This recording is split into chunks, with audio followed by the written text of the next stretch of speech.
Hi there. I'm Marc Pérez-Batlle from the Barcelona City Council.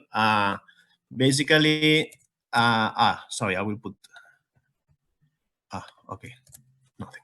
So basically, what I want to share with you is one of the use cases that where Barcelona City Council has applied artificial intelligence in some public processes that are happening due to the COVID. So I will just show you how innovation and how let's say this kind of convergent technologies can be applied on public space. So this is the outline of my presentation. Basically, we will start with the challenge statement explaining which is the necessity or the need that we faced due to the COVID-19. And then how we have found solutions and how we can just consider other cities' solutions in order to see what are in the market or what solutions can use for solving the challenge. Then I will show you a little bit of the file study in order to see how we can apply this setups of solutions that are there. And then we will the solution and the working principle of it and the consequences of using this solution.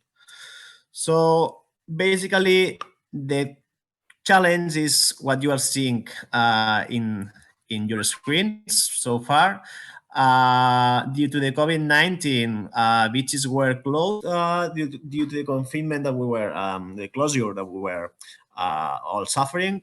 But then in the end of the month of May, we started to open some public spaces like beaches. So one of the main let's say requirements that the Spanish Ministry of Health, which was in charge of managing all the crisis, set or required to the local governments was just to establish some kind of capacity or access controls to guarantee the safe distancing between users. This was required to all municipalities that has coastline, so coastline municipalities that has beach, or places where people is just having fun in the coastline. So, well, you can see that this was set on the 23rd of May, and in most places of the Spanish coastline, what needed to be in place is this control and a capacity access 2 days after. So, kind of really complex to implement some, let's say, complex solutions. And in the case of Barcelona, we were kind of lucky because we've got 1 week more in order to understand the problem and just choose the best solution, or let's say the optimum solution that we can apply. So this is the problem, okay? And let's see some kind of data. So basically, we need always to search data that can, let's say,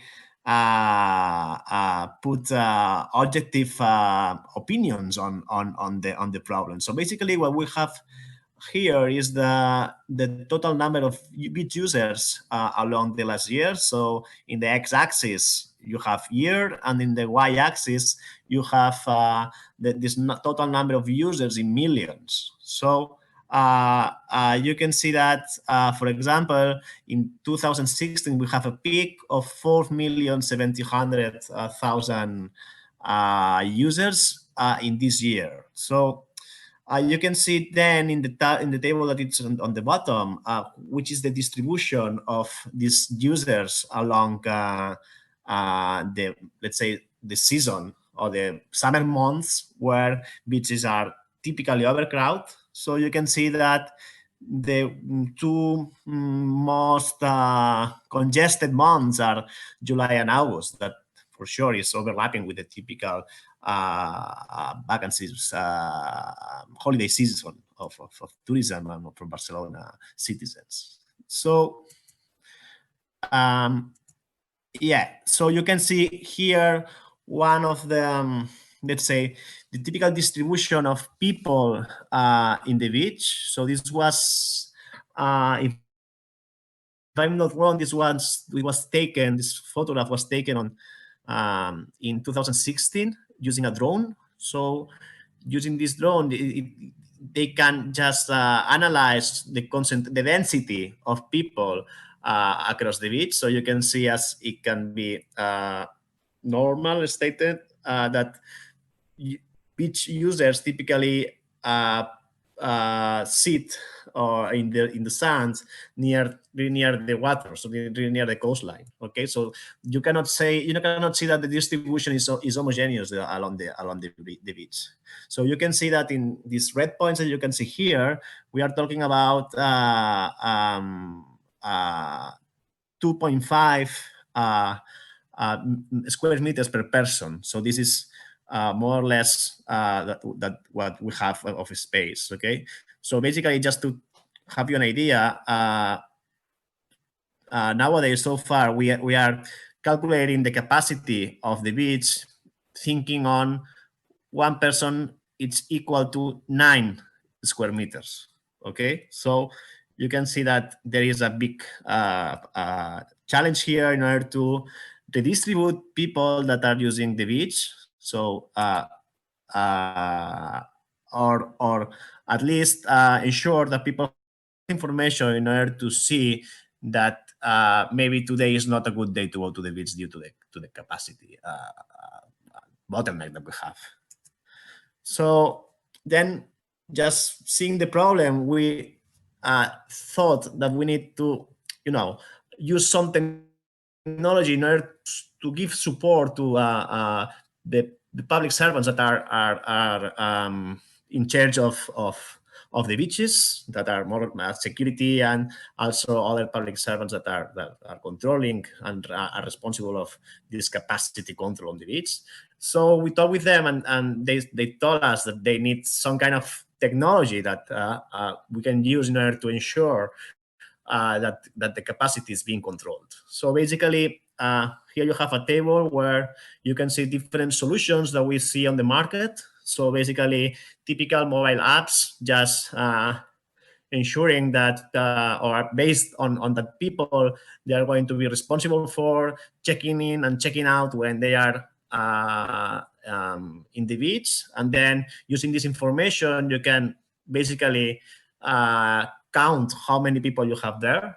Okay, these kind of applications, most of them at least, requires user collaboration. So the user needs to, needs to actuate, needs to install something, needs to say, hey, I'm here in the beach. Okay, so then we have other solutions like Wi-Fi or like video sensors that they don't need this user collaboration because they are detecting somehow all people, at least that are in the beach in this case. Then we have also other applications like other type of techniques like geolocation that somehow you need the permission of the user in order to just share his or her location via GPS. Then we have also counting techniques that can be maybe attractive if you have typical beach configuration that it's naturally defining access points. So basically, counting techniques you need to ensure that people is entering in some specific access points, so that you can install there something and just count how many people is entering and how many people is just exiting, and then just you can know how many people is inside.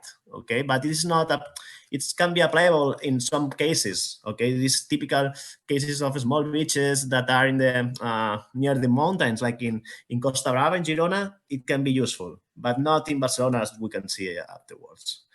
And then we have also other non-techy solutions like prior appointments that also need the user collaboration, and you need also a back office with a lot of people just managing these appointments that can be done via application or via website, but also via telephone in order to ensure that you are not breaching the digital divide.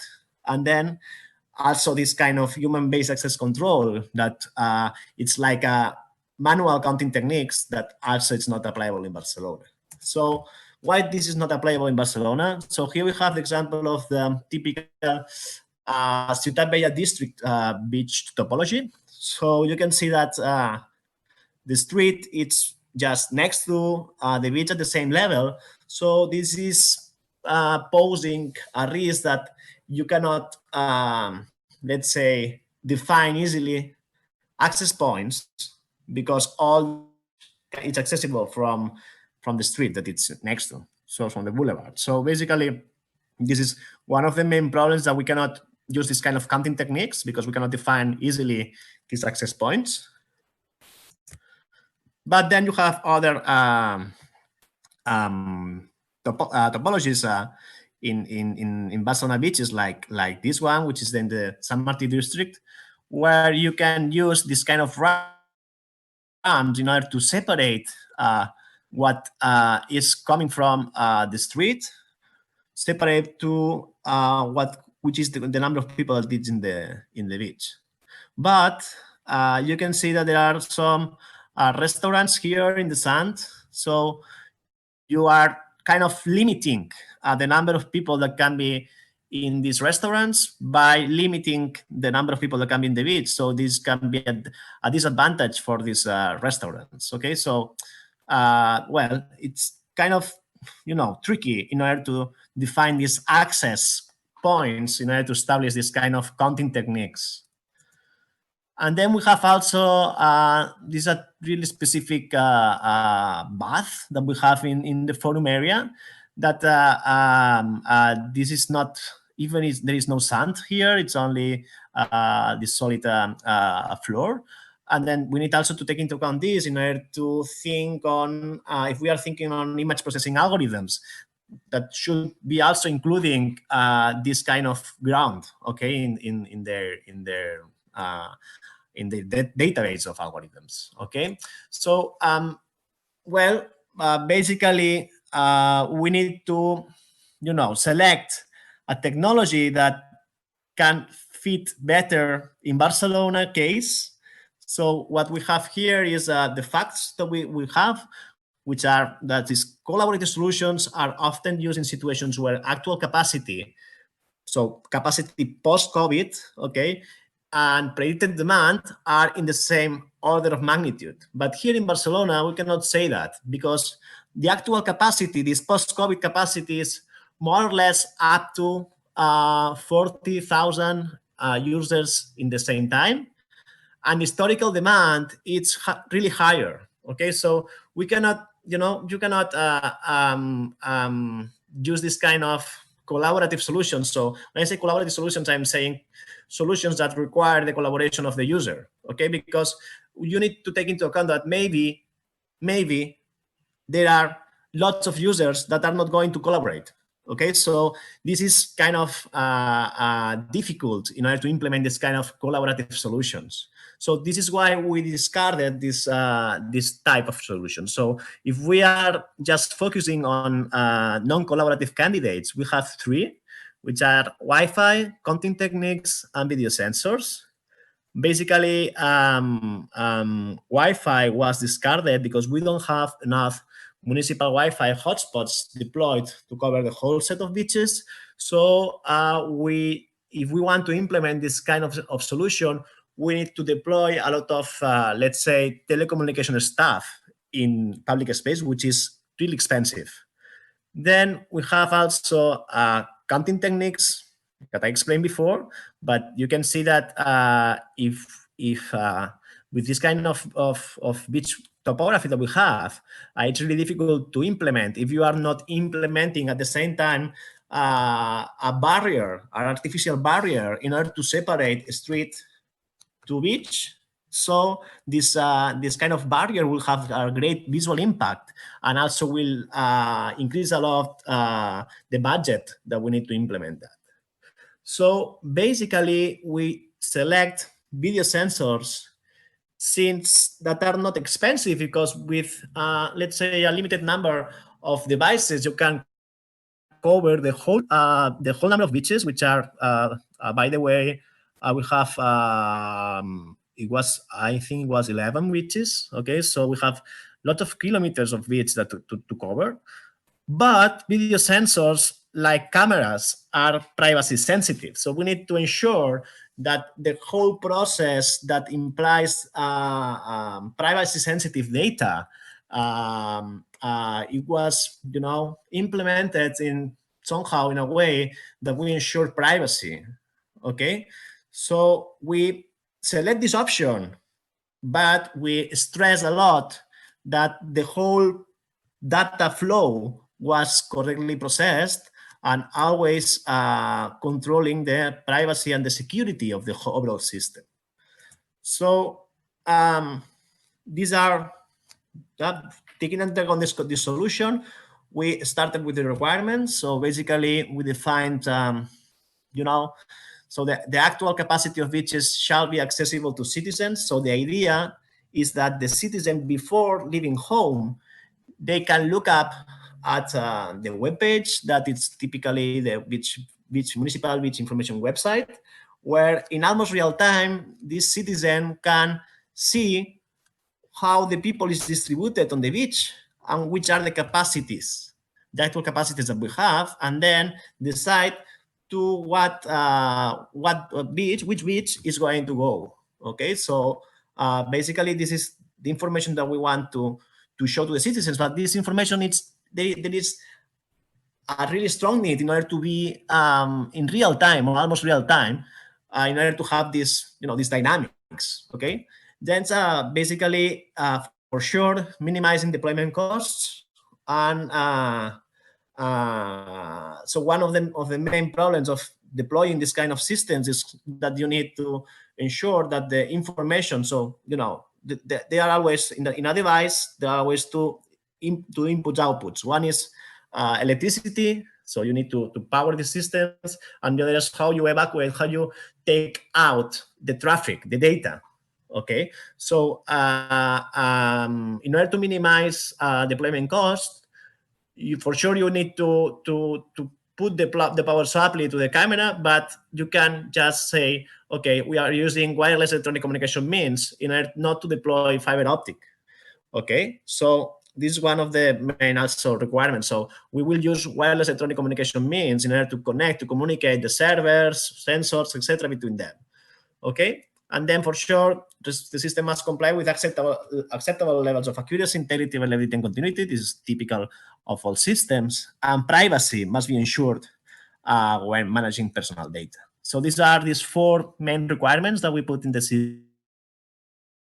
See here the working principle. So basically, here you have on your right the video sensor, okay, and then on the left you have let's say a detail on the electronic that we have there. So basically, we have a camera that is capturing a picture every 5 minutes, and it's encrypting it. So from the camera, end-to-end encryption, because here we have a picture that can contain personal data. So we need to ensure that this information is encrypted. And then this information is sent through Ethernet or through Ethernet to a router, which is the black device that you have on the left image. And then this router is 4G. So this router is sending this picture to a secure server through a private access point name of a virtual private network. So it's kind of, enhancing security in order to ensure that we are not, so the system cannot be easily hacked. Okay. So basically what we are using is like a typical VPN, okay, working over, let's say, a private access point network. So you cannot access to these devices from the internet. Okay, this is the idea that we are isolating this private network from the internet. Okay, so basically, when the information is sending, this picture is being sent to the server has an algorithm that immediately anonymizes the picture and completely deletes the non-anonymized one. So we are using, this personal information data just the time that we need it. So we, as the system don't need to use this picture, we just throw it, okay? And then we still work with this anonymized picture, okay? And then the idea is to not to count people. It is I think it's better because the idea is to just estimate the total surface of sand that is free of objects. So with this idea, you can let's say you can calculate how many people can still go to the beach because you know which is the let's say the surface of sand that it's not covered. Okay, so using this idea, you can calculate how many people can still go there. Okay, so this is being done using image processing and machine learning algorithms, okay, in order to compare pictures of the same beach with empty and actual pictures. So basically, what is being done is image processing algorithms using this artificial intelligence with a neural network behind in order to process it. So after we have this data, okay, this information regarding which is the number or the number of people that can still go to the beach, this information is being sent to a backend server that gives kind of added value to this data through combinations of other sensors, and then also triggering alarms when necessary. For example, if they are estimating that the capacity is at 80% in one beach, they are sending an alarm to the police and also to all the, let's say, stakeholders that are interested in knowing this information in order to take an action, in order to decide something. So the system is just providing information in order to take decisions that are relevant on that. For example, taking the decision of closing one of the beaches. So this is being sent, as I said before, to this control room where they are controlling not only this capacity, this actual capacity of users in the beach, but also other things. These are a control room for the water and other stuff, and then they decide what to do when the capacity is being overcome. So then this information is also plotted into the Barcelona Beach website, the same website that we use in order to show the state of the water. So using these red, green, or yellow flags, we have also added this capacity estimation in this kind of squares with a circle that you have there, in order to say, okay, if the squares are all filled, then this beach is closed. If the squares are, in this case, for example, all the beaches are accepting, they are not. There's not a lot of users there. Okay, so using this information, you can ensure that the citizens has enough information in order to decide to which beach go. Okay. So just I'm finishing the presentation. I will show you here the data flow. So you have in the red arrows, you have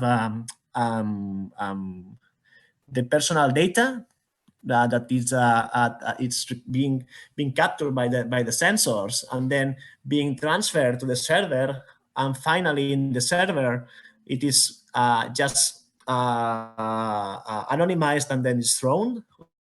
And then this data, this estimation of the free sand, it's being sent to this backend server in order to give these added values, as I explained before. And then this information is depicted in the control room, but also on the website of the municipal beach portal. So this is basically how the system works. And just to say, this has been deployed in 1, 2, 3 weeks. So we were really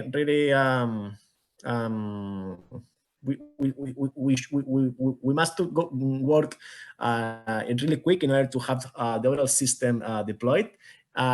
It only implies 18 video sensors for covering everything. This was one of the main advantages of the system. So it was light. Okay, with some sensors you can just cover all the beach. So this is important when you are working in public space. Take into account these kind of variables that can ensure that the deployment is light, in order to just with only a small number of devices you can cover everything.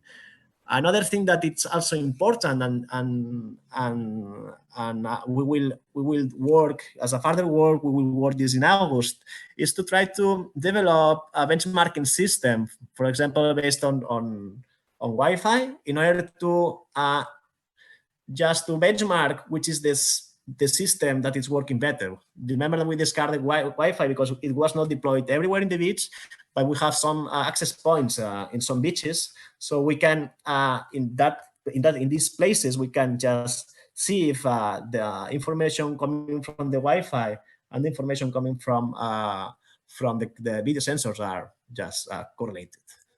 So this is all from my side. Thank you. And if you have any questions, I'm here to answer.